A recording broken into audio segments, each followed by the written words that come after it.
Kiswahili tunajifunza maneno kutumia a, e, i, o, u.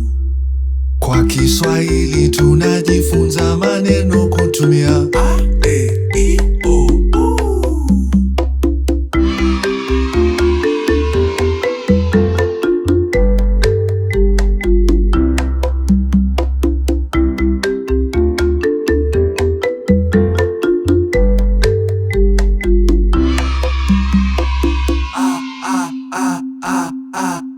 Andazi,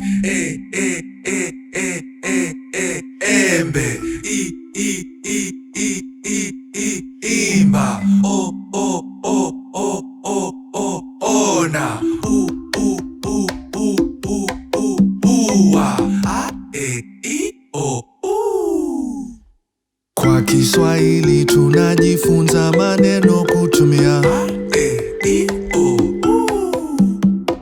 Kwa Kiswahili tunajifunza maneno kutumia a, e, i, o, u. Andazi, embe, imba, ona, ua, a, e, i, o, u. Kwa Kiswahili tunajifunza maneno kutumia a, e, i, o, u.